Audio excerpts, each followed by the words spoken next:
My name is John Moody. I'm president of the Midland Automobile Club, who run the Shelsley Walsh Hill Climb. Well, it was different to motorsport today. It was a lot more informal, and it was very social. We used to enjoy ourselves hugely. It was an interesting course, and it was a very, very relaxed atmosphere. I wouldn't say the course here was necessarily more challenging, but it was certainly different to many of the other hill climbs.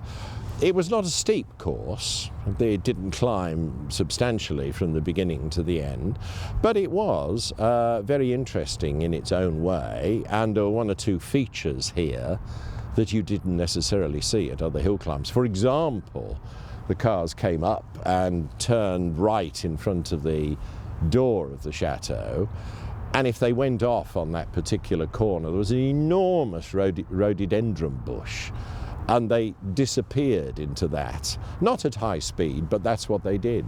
So it was unique, I suppose you could say. I didn't win my class, but I did come second. I think I did the events here in my Mini Cooper on either 2 or 3 occasions. I had competed in other cars before the Mini Cooper. I had a Austin Healey, and after the Mini Cooper,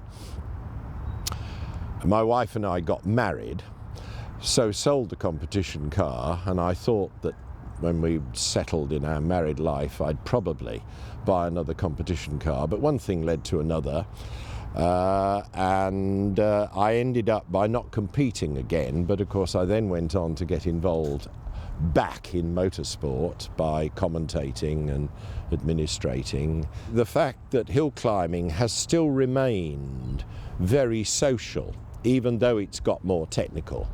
I mean, very quick hill climb cars nowadays are like Formula 1 cars, 600 or 700 horsepower, etc. But there's no money in it as a reward for being successful. The hill climb champion who makes best time of the day at Shelsley or Prescott or whatever gets 200 or 300 quid. You know, he won't buy a tyre, never mind a set of tyres. So they're all dedicated to the amateur ethos.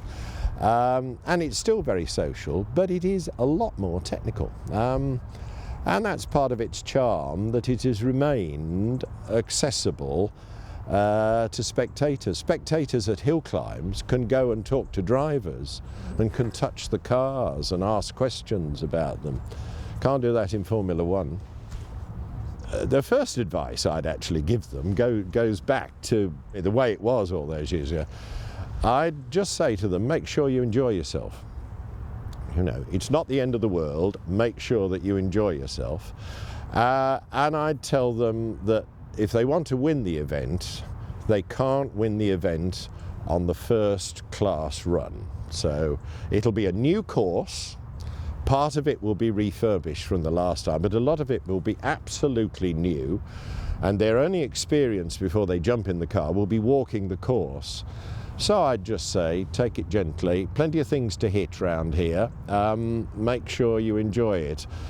Oh, I think it'd be super to have another event in the calendar. I mean, I think it will broaden the appeal.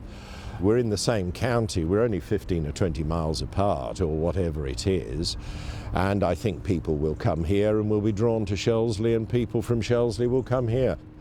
I was talking to somebody half an hour ago, and we were reminiscing to say that more hill climb venues have closed down in the last 30 years than have opened. So the fact that one is going to open or reopen is thoroughly beneficial. And coming back to the enjoyment thing, I think a bit of extra variety, different location, I think it'd be a load of fun.